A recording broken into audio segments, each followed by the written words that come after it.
देखिए, जितने बच्चे क्लास 10th में हैं और इस बार 2026 में अपना सामाजिक विज्ञान, कहने का मतलब है कि ये देखो हमारा सोशल साइंस है ना, तो सोशल साइंस का पेपर है 2026 का, सामाजिक विज्ञान का वायरल पेपर है। और इस बार जितने भी बच्चे 20 फरवरी को अपना सामाजिक विज्ञान का पेपर देने वाले हैं, तो हम उन सभी के सभी विद्यार्थियों के लिए एक ऐसा वायरल पेपर लेकर के आ चुके हैं जिस पेपर को आप लोग जरूर तैयार करिए, है ना, जिसका हमारा कोड है 801 डीजेड का हमारा कोड है। तो इस पेपर को आप लोग 100% मेरे तो जरूर तैयार करो, है ना। और मैं इस पेपर को पूरा सॉल्व भी कराऊंगा, पूरा सॉल्व कराऊंगा आप लोगों को। मैं पूरा पेपर सॉल्यूशन के साथ देने वाला हूं, तो पूरा पेपर आप लोग सॉल्व कर लीजिए। 20 तारीख और डेट भी आप लोग अपनी याद रखना। तो चलिए मैं इस पेपर, देखो सबसे पहले यहाँ पर अपना अनुक्रमांक लिख देना, यहाँ पर अपना नाम लिख देना। ये हमारा कोड है 801 डीजे, मतलब डीजेड का कोड है। कोड अपना जरूर देख लेना, पेपर देने जाना तो अपना कोड वोड वगैरह सब देख लेना कि ये तो पेपर में पहले से ही सॉल्व कर चुका हूँ, है ना। तो पेपर देने जाओगे और पेपर जब आप लोगों को जब दिया जाएगा ये वाला, तो आप लोगों को पता चल जाएगा कि पेपर तो मैं पहले ही सॉल्व कर चुका हूँ। अब चलो मैं आगे बात कर लेता हूँ। यहाँ पर देखो हमारा समय दिया है, हमारा समय 3 घंटे 15 मिनट का दिया है। पूर्णांक हमारा, यानी कि आज की क्लास में आप लोगों का 70 नंबर पक्का होने वाला है। पूर्णांक मेरा 70 नंबर का है। चलो फिर मैं और आगे ले चलता हूँ आप लोगों को। आप देखो यहाँ पर आप लोगों का नोट दिया है, नोट देख लो कि सबसे पहले देखो पेपर देने जाना तो अपना नोट को जरूर पढ़ना है। जो हमारा नोट है, नोट में क्या दिया रहता है कि नोट में इम्पोर्टेंट चीज़ें दी जाती हैं। जैसे इंपॉर्टेंट चीज़ें कौन कौन सी, जैसे 15 मिनट हैं, 15 मिनट आप लोगों को पेपर को पढ़ना पड़ेगा। कई बच्चे क्या करते हैं, पेपर देने जाते हैं, पेपर को पढ़ते ही नहीं हैं और इसके कारण उनका नंबर काट लिया जाता है। तो आप लोगों को पेपर को जरूर पढ़ना है। देखो सामाजिक विज्ञान का वायरल पेपर है। जितने भी बच्चे क्लास 10th 2026 बोर्ड एग्जाम में अपना सामाजिक विज्ञान का पेपर देंगे, तो उनके लिए तो क्लास बहुत इंपॉर्टेंट है। फिर इसके बाद मैं आगे देख लेता हूँ। ये सारे के सारे निर्देश, इनको आप पढ़ लीजिए। सभी प्रश्न करना अनिवार्य है। यह प्रश्न पत्र 2 खंडों, खंड 8 तथा खंड 12 में विभाजित रहने वाला है। फिर अगर हम और आगे बात करें तो यहाँ पर देखो लिखा है खंड आ में 1 अंक के 20 बहुविकल्पी प्रश्न, मतलब 20 प्रश्न आप लोगों को दिए जाएंगे इस पेपर में, जिनका उत्तर आप लोगों को OMR शीट पर देना है। फिर इसके बाद अगर हम और आगे बात कर लेते हैं कि यहाँ पर देखो लिखा है निर्देश नंबर 4 कह रहा है कि OMR शीट पर उत्तर देने के पश्चात उसे काटे नहीं तथा इरेजर अथवा व्हाइटनर का प्रयोग आप लोगों को बिल्कुल भी नहीं करना है। कई बच्चे क्या करते हैं, व्हाइटनर इरेजर अपने साथ में ले जाते हैं। मतलब कि 20 तारीख को आप लोग अगर इरेजर और व्हाइटनर ले जाते हैं तो ले जाओ, कोई दिक्कत नहीं, लेकिन उस पर आप लोग OMR शीट जब आप लोगों को दी जाए तो उस पर इरेजर व्हाइटनर का प्रयोग मत करना, है ना, बिल्कुल भी मत करना। अब यहाँ पर देखो लिखा है कि मानचित्र वाले प्रश्न है। ये देखो खंडवा जो है 50 नंबर का होने वाला है। इसके बाद फिर आगे देख लो, इस सारे के सारे निर्देश दिए। प्रत्येक प्रश्न के लिए निर्धारित अंक उसके सम्मुख है। मतलब जो प्रश्न, जैसे मान लीजिए कोई प्रश्न अगर 1 अंक का है तो उसका आगे 1 नंबर लिखा होगा। जो प्रश्न 2 नंबर का है उसका आगे 2 लिखा होगा। जो प्रश्न 4 नंबर का है उसका आगे 4 लिखा होगा। जो प्रश्न 6 नंबर का है उसका आगे 6 लिखा होगा। तो इस तरीके के मिलाकर हमारे पेपर में प्रश्न आएंगे। अब चलो मैं आगे बात कर लेता हूँ। ये देखो हमारे सारे के सारे इंपॉर्टेंट प्रश्न, आप लोग देखो पेपर देने जाना तो सारे के सारे प्रश्न आप लोग इनको जरूर तैयार करिए। ये हमारा एक प्रैक्टिस सेट, आप लोग इसको समझ सकते हैं। यहाँ पर देखो, है ना, आप लोगों का प्रैक्टिस हो रहा है। आप लोग मुझे बताना कि आप लोगों ने कितना स्कोर चेस किया है। 70 में आप लोगों ने कितना स्कोर चेस किया है। आप लोगों ने अगर 70 में 70 नंबर किया है तो बहुत अच्छी बात है। आप लोग जितना स्कोर यहाँ पर करोगे उतना ही स्कोर आप लोग 20 फरवरी को अपना करने वाले हो। चलो यहाँ पर देखो पहला प्रश्न है मेरा कि महात्मा गांधी अफ्रीका से वापस कब लौटे थे। पेपर में 1 नंबर का आएगा प्रश्न कि जो महात्मा गांधी जो थे वो अफ्रीका से वापस कब लौटे थे, तो 1 नंबर का प्रश्न आएगा। तो प्यारे बच्चों अगर बात करें इसका राइट आंसर देखो क्या हो जाएगा, 1915। देखो ऑप्शन नंबर ए दिया 1915, ऑप्शन नंबर बी दिया 1916, ऑप्शन नंबर सी दिया 1918, ऑप्शन नंबर डी दिया 1920 में। ये हमारे 4 ऑप्शन है, लेकिन हमारा राइट आंसर हो जाएगा 1915। तो महात्मा गांधी अफ्रीका से वापस लौटे 1915 में। चलो अब मैं आगे बात करता हूँ। प्रश्न नंबर 2 देख लो। ये देखो सारे सारे 1 नंबर वाले प्रश्न है। प्रश्नों के अंक उसके सम्मुख अंकित हैं। मतलब जो प्रश्न 1 नंबर का है तो उसके सामने 1 लिखा है ना। ये प्रश्न का कहने का मतलब है। अब चलो बात करते हैं प्रश्न नंबर 2 के बारे में कि भारत छोड़ो आंदोलन किसने प्रारंभ किया था। अच्छा, भारत छोड़ो आंदोलन किसने प्रारंभ किया था। ऑप्शन नंबर ए दिया Gopal Krishna Gokhale, option number B दिया है Mahatma Gandhi, option number C दिया Bal Gangadhar Tilak, option number D दिया सुभाष चंद्र बोस। तो इसका राइट आंसर बी ऑप्शन सही हो जाएगा, महात्मा गांधी हमारे राइट आंसर हो जाएंगे। चलो फिर मैं आगे देखो बात करता हूँ प्रश्न नंबर 3 के बारे में कि आर्थिक महामंदी का प्रारंभ कब हुआ था। ये हमारा प्रश्न नंबर 3 है। प्रश्न नंबर 3 कह रहा है कि जो आर्थिक महामंदी का प्रारंभ कब हुआ था। तो प्यारे बच्चों ये पेपर में 1 नंबर का प्रश्न आएगा, लेकिन इसका हमारा राइट आंसर हो जाएगा 1929। तो 1929 में आर्थिक महामंदी का प्रारंभ हुआ था। चलो फिर मैं आगे बात कर लेता हूँ। आगे देखो देखता हूँ मैं प्रश्न नंबर 4 को। प्रश्न नंबर 4 हमारा कह रहा है कि ऑटो वन बिस्मार्क का संबंध किस देश से था, 1 नंबर का आएगा।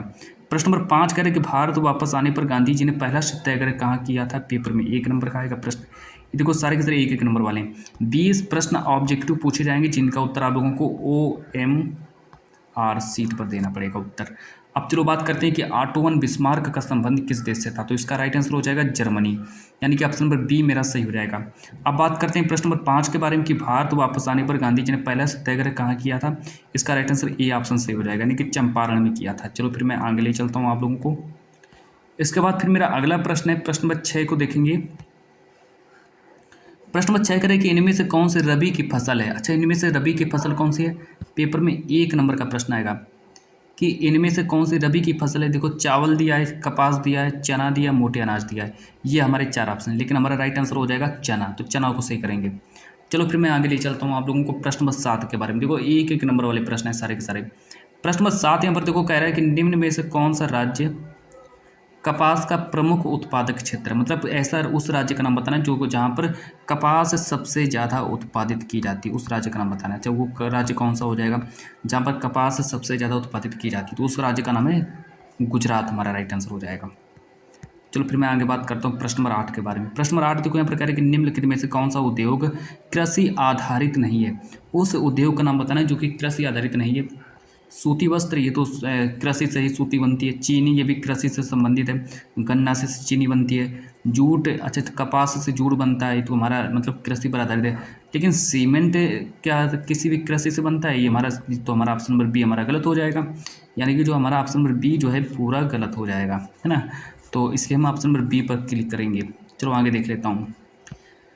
आगे अच्छा फिर हम बात करते हैं, ये देखो पेपर में 1-1 नंबर वाले सारे के सारे प्रश्न है कि यहाँ प्रश्न नंबर 9 करे कि निम्नलिखित में से कौन सी बागानी फसल है। अच्छा, बागानी फसल कौन सी है, निम्नलिखित में से कौन सी बागानी फसल है। गन्ना दिया है, कपास कहवा दिया है, कपास दिया है, जूट, ये हमारे 4 ऑप्शन है। तो प्रश्न नंबर 9 का राइट आंसर हो जाएगा कहवा।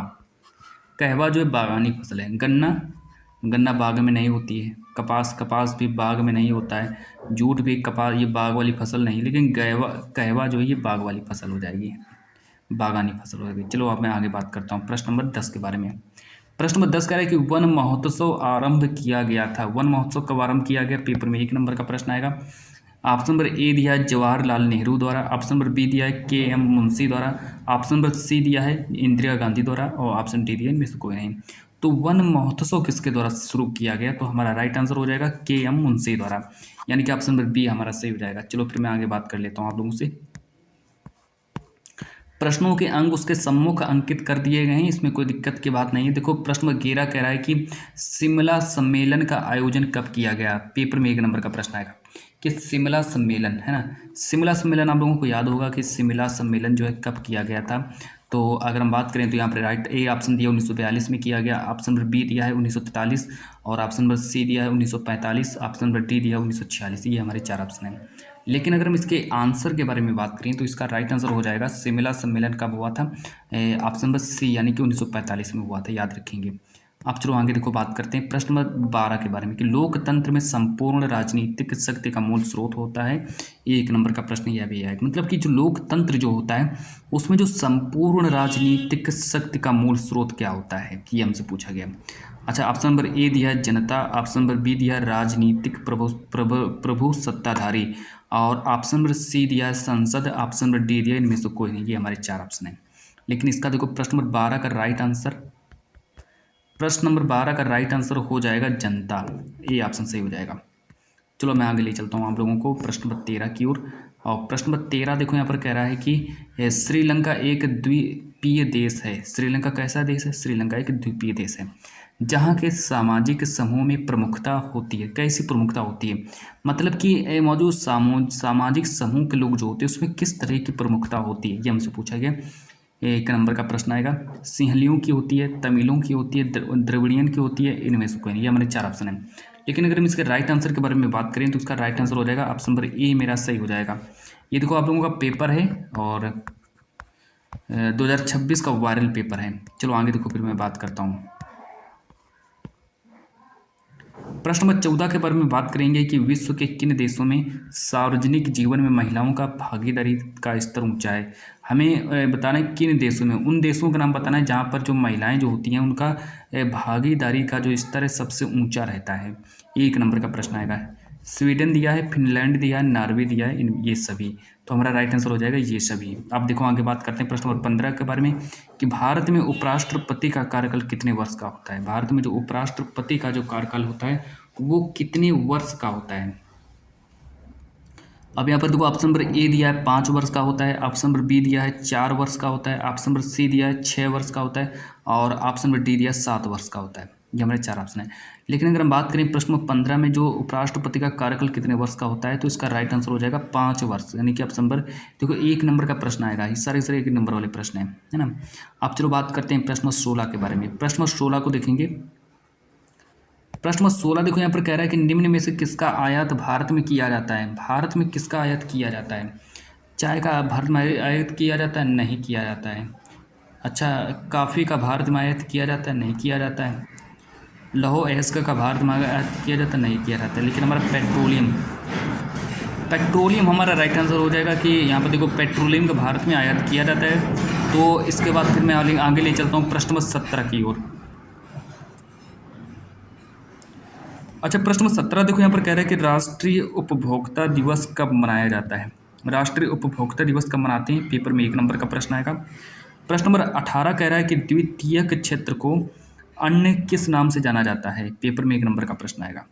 प्रश्न नंबर देखो अब यहाँ पर अगर हम बात करें राष्ट्रीय उपभोक्ता दिवस कब मनाते हैं तो इसका राइट आंसर हो जाएगा 24 दिसंबर को मनाया जाता है। प्रश्न नंबर 18 करें कि द्वितीयक क्षेत्र को अन्य किस नाम से जाना जाता है। द्वितीयक क्षेत्र को अन्य किस नाम से जाना जाता है, प्रश्न नंबर 18 है मेरा। और प्रश्न नंबर 18 का राइट आंसर हो जाएगा औद्योगिक क्षेत्र के नाम से जानते हैं। चलो फिर मैं आगे बात करता हूँ प्रश्न नंबर 19 के बारे में। प्रश्न नंबर 19 कह रहा है कि विश्व व्यापार संगठन का मुख्यालय कहाँ पर है। पेपर में 1 नंबर का प्रश्न ये भी आएगा कि विश्व व्यापार संगठन का मुख्यालय कहाँ पर है।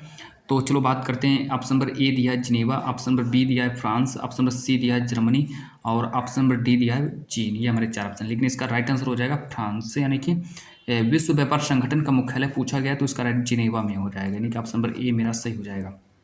चलो फिर मैं आगे बात करता हूँ प्रश्न नंबर जो मेरा अगला है प्रश्न नंबर 20।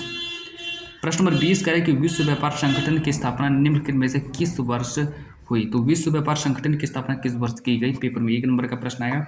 तो अगर हम बात करें तो वर्ष 1995 में विश्व व्यापार संगठन की स्थापना की गई। तो चलिए यहाँ से देखो मैंने आप लोगों को 20 प्रश्न मैंने आप लोगों के कंप्लीट करा दिए। 20 प्रश्न जो थे 20 तारीख वाले 20 प्रश्न मैंने आप लोगों के कंप्लीट करा दिए। तो ये आप लोगों का 20 प्रश्न आप लोगों के कंप्लीट हो चुके हैं। अब मैं आगे ले चलता हूँ आप लोगों को कि अब मैं आप लोगों को बताऊंगा लघु उत्तरीय प्रश्न। देखो लघु उत्तरीय प्रश्न में पेपर में यहाँ पर लिखा है लघु उत्तरीय प्रश्न, वर्णात्मक प्रश्न, लघु उत्तरीय प्रश्न। 4 प्रश्न पूछे जाएंगे और सारे के सारे 4-4 नंबर वाले प्रश्न होंगे। 4 नंबर वाले प्रश्न है ना। तो ये मैं आप लोगों को बताने वाला हूँ। तो चलिए स्टार्ट करते हैं क्लास को। अब देखो यहाँ पर लिखा है कि यहाँ पर कह रहा है कि निम्न प्रश्नों को प्रत्येक 80 शब्दों में उत्तर देना है। सबसे पहला प्रश्न है कि 19वीं सदी में यूरोप में राष्ट्रवाद के विकास के लिए उत्तरदायी किन्हीं 4 प्रमुख कारणों का उल्लेख कीजिए। पेपर में 4 नंबर का प्रश्न आएगा। और ये जो पेपर में 4 नंबर का प्रश्न आएगा एक अथवा करके भी दिया गया है कि भारतीय अर्थव्यवस्था पर महामंदी के किन्हीं 3 प्रभावों का उल्लेख कीजिए। देखो मैंने 4 अगर मैं इसका सॉल्यूशन भी कराऊंगा जो दीर्घ उत्तरीय प्रश्न तो मुझे टाइम ज़्यादा लग जाएगा, है ना। तो मैं सीधा डायरेक्ट आप लोगों को प्रश्न बता देता हूँ कि आप लोग कौन कौन से प्रश्न तैयार कर लीजिए। इंपॉर्टेंट प्रश्न है ना, आप लोग इन प्रश्नों को जरूर तैयार कर लीजिए और याद करके चले जाइए।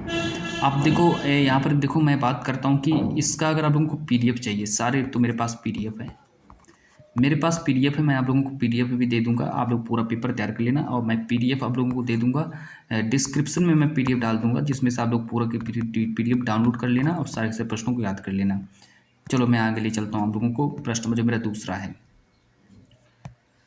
प्रश्न में दूसरा कह रहा है कि सामुदायिक सरकार एवं गठबंधन सरकार पर संक्षिप्त टिप्पणी लिखिए। सामुदायिक सरकार क्या होती है, गठबंधन सरकार क्या होती है, उस पर संक्षिप्त टिप्पणी लिखना है। पेपर में 4 नंबर का प्रश्न आएगा। एक अथवा करके भी दिया गया है कि संसाधन नियोजन क्या है, संसाधन नियोजन क्यों आवश्यक है, 3 कारण स्पष्ट कीजिए। तो इस तरीके से हमको 3 कारणों को स्पष्ट करना है कि संसाधन नियोजन क्या है और संसाधन नियोजन क्यों आवश्यक है। 3 कारण स्पष्ट कीजिए। चलो मैं ले चलता हूँ आप लोगों को प्रश्न नंबर 3 की ओर। तो ये मैंने आप लोगों को, अब मैं ले चलता हूँ आप लोगों को प्रश्न नंबर 3 की ओर। प्रश्न नंबर 3 कह रहा है कि विकास से आप क्या समझते हैं, विभिन्न व्यक्ति एवं विभिन्न लक्ष्य कितने पहलुओं को दर्शाता है। ये हमारा प्रश्न नंबर 3 हो गया। एक अथवा करके भी दिया गया है, 4 नंबर का आएगा। देखो कि आर्थिक गतिविधियाँ किसे कहते हैं, आर्थिक गतिविधियों को कितने तरीकों से विभाजित किया जाता है। ये देखो हमारा इतना हो गया। चलो मैं आगे ले चलता हूँ। इसके बाद प्रश्न नंबर 4 देखो मेरा कह रहा है कि लोकतंत्र के प्रत्यक्ष एवं अप्रत्यक्ष प्रकारों को संक्षेप में प्रस्तुत कीजिए। 4 नंबर का आएगा। एक अथवा करके दिया गया कि उपभोक्ता संरक्षण अधिनियम 1986 पर संक्षिप्त टिप्पणी लिखो। तो इस तरीके से मुझे संक्षिप्त टिप्पणी भी लिखना है। यहाँ पर हमारा वर्णात्मक सेकंड, यहाँ पर देखो अब जो प्रश्न आने वाले वो 6 नंबर वाले 4 प्रश्न पूछे जाएंगे। तो यहाँ से देखो विस्तृत उत्तरी प्रश्न आप लोगों का बन रहा है, तो विस्तृत उत्तरी प्रश्नों को भी तैयार कर लीजिए, है ना। तो विस्तृत उत्तरी प्रश्न जो है हम लोगों के पेपर में 6 नंबर के विस्तृत उत्तरी प्रश्न भी आएंगे, तो उनको भी तैयार कर लो। तो सबसे पहले अगर हम यहाँ पर बात करें कि सबसे पहले तो यहाँ पर हम बात करने वाले हैं कि निम्न प्रश्नों के उत्तर लगभग प्रत्येक 150 शब्दों में देना है। सबसे पहले अगर हम बात करें कि इटली के एकीकरण में महत्वपूर्ण भूमिका निभाने वाले 3 नेताओं के नाम लिखिए। पेपर में 6 नंबर का आएगा। अब देखो 3 नेताओं के नाम बताने हैं, तो 3 नेताएं कौन कौन से हैं, तो उनका हमें नाम बताना है कि इटली के एकीकरण में महत्वपूर्ण भूमिका निभाने वाले 3 नेताओं के नाम बताइए। तो अब कौन कौन से 3 नेता हैं, तो उनका 3 नेताओं का नाम हमें लिखना पड़ेगा, है ना। तो तभी तो हमको 6 नंबर मिलेंगे, वैसे हमको कहाँ से 6 नंबर मिल जाएंगे। अब आगे देखो बात करते हैं। अब यहाँ पर देखो अथवा करके लिखा है कि महात्मा गांधी ने असहयोग आंदोलन कब चलाया था, इसके 2 मुख्य कारण बताइए। महात्मा गांधी ने असहयोग आंदोलन कब चलाया था, इसके 2 मुख्य कारण बताइए। ये भी पेपर में 6 ही नंबर का आएगा, है ना। चलो आगे देखो फिर मैं बात करता हूँ। प्रश्न नंबर नेक्स्ट देखो मेरा प्रश्न नंबर अगला कह रहा है कि भूमि सुधार से आप क्या समझते हैं, भारत में भूमि सुधार के उद्देश्य तथा 2 कार्यक्रम बताइए। सबसे पहले तो यहाँ पर पूछा जाएगा कि भूमि सुधार क्या होता है। अच्छा, भूमि सुधार, भूमि को कैसे सुधारा जाता है, भूमि सुधार के क्या क्या उपयोग हैं, है ना। तो उसका हमें आंसर लिखना है। अच्छा, फिर यहाँ पर देखो कह रहा है कि भारत में भूमि सुधार के उद्देश्य तथा 2 कार्यक्रम बताइए। भारत में भूमि सुधार के उद्देश्य बताना है, मतलब उसके क्या क्या उद्देश्य होते हैं, उसके कौन कौन से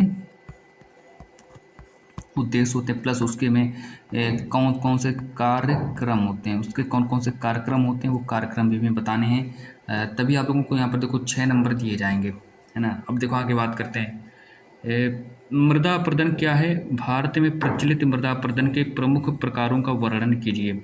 अच्छा, मृदा अपरदन किसे कहते हैं, भूमि का ऊपरी सतह से उड़ जाना, उसको मृदा अपरदन कहते हैं। तो हमें मृदा अपरदन के बारे में भी जानकारी देना है और मृदा अपरदन में प्रचलित प्रमुख प्रकारों का वर्णन भी करना है। इस तरीके से आप लोगों को करना है वर्णन। ये सारे के सारे 6 नंबर वाले प्रश्न हैं। अब आगे देखो प्रश्न नंबर 3 देखो हमसे कह रहे कि राष्ट्रीय आय तथा प्रति व्यक्ति आय में भेद कीजिए। विभिन्न देशों की तुलना करने के लिए इनमें से कौन सा बेहतर है। 6 नंबर का आएगा। अथवा करके लिखा है कि सामुदायिक सरकार एवं गठबंधन सरकार पर संक्षिप्त टिप्पणी लिखो।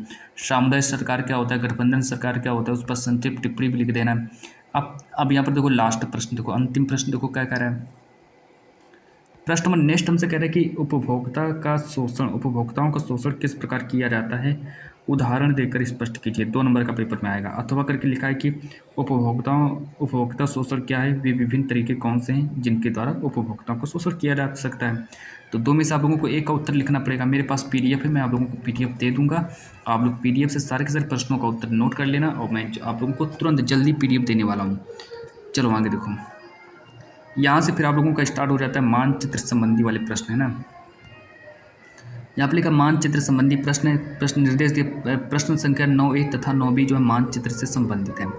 इसको आप लोग पढ़ लीजिए, पूरा पढ़ लेना। अब इसका फिर देखो यहाँ से अगर हम बात करें तो यहाँ से देखिए, अब अगर हम यहाँ पर बात करें तो आप लोगों के देखो हिस्ट्री हो गया और भूगोल, हिस्ट्री और भूगोल से 5-5 नंबर यानी कि 10 नंबर का आप लोगों का 10 नंबर का मानचित्रकार भी पूछा जाएगा। तो 10 नंबर के कौन कौन से मानचित्र वाले प्रश्न उनको भी देख लो। यहाँ से आप लोगों का 10 नंबर भी क्लियर होने वाला है। देखो पहला प्रश्न है कि जलियांवाला बाग हत्याकांड किस स्थान पर हुआ था, ये 1 नंबर का पेपर में आने वाला प्रश्न है। दूसरा प्रश्न है कि उत्तर प्रदेश की राजधानी का नाम बताइए, ये भी 1 ही नंबर का आएगा। फिर हमारा तीसरा प्रश्न है कि नील की खेती करने वाले किसानों ने किस स्थान से आंदोलन प्रारंभ किया था, ये भी हमारा 1 ही नंबर का आएगा, है ना। प्रसिद्ध स्वर्ण मंदिर कहाँ है, सर्वप्रथम पूर्ण स्वराज की मांग का प्रस्ताव कब पारित हुआ, ये हमारे देखो ये थे हमारे हिस्ट्री वाले प्रश्न यानी कि इतिहास के प्रश्न थे। और यहाँ से स्टार्ट हो जाता है आप लोगों का 9B जिसमें लिखा है कि निम्नलिखित भारत के मानचित्र में संबंधित निम्नलिखित को दर्शाइए। चावल उत्पादक क्षेत्र उसमें इस प्रकार के चिन्ह और नाम से दर्शाना है। प्रश्न नंबर 2 कह रहा है कि अब देखो चावल का उत्पादन कहाँ कहाँ किया जाता है, चावल का उत्पादन कैसे होता है, ये हमें नहीं बताना, हमें सिर्फ उस पर चिन्ह लगाने कि चावल उत्पादन का कौन सा एक ऐसा क्षेत्र है, उसको में ये वाला गोला जो होता है ऊपर से को मतलब ब्लैक वाला गोला लगा देना है, ऐसे में चिन्ह द्वारा दर्शाना है उसको। अच्छा, गुजरात की राजधानी को हमें इस प्रकार के चिन्ह द्वारा नाम से दर्शाना है। गुजरात की राजधानी क्या होती है ना, तो गांधीनगर होती है, तो हमें उसकी मतलब लेकिन गुजरात की राजधानी को मैं इस प्रकार चिन्ह द्वारा, यहाँ पर आप लोग चिन्ह भी देख सकते हैं कि किस तरीके के चिन्ह द्वारा दर्शाना है हमें। प्रश्न नंबर 3 कह रहा है बॉक्साइट उत्पादन का एक क्षेत्र, उसको मैं इस प्रकार के चिन्ह द्वारा नाम से दर्शाना है। प्रश्न नंबर 4 कपास उत्पादन का एक क्षेत्र, उसको मैं इस प्रकार के चिन्ह द्वारा नाम से दर्शाना। तो ये हमारे प्रश्न, ये थे हमारे मतलब मानचित्र वाले प्रश्न। तो ये मैंने आप लोगों को बताया 2026 का 20 फरवरी का वायरल पेपर। आप इसको पूरा कंप्लीट कर लीजिए, तैयार कर लीजिए पेपर। तो मैं आज की इस क्लास को जब तक के लिए इतना ही रखता हूँ और मिलते हैं नेक्स्ट वीडियो के साथ।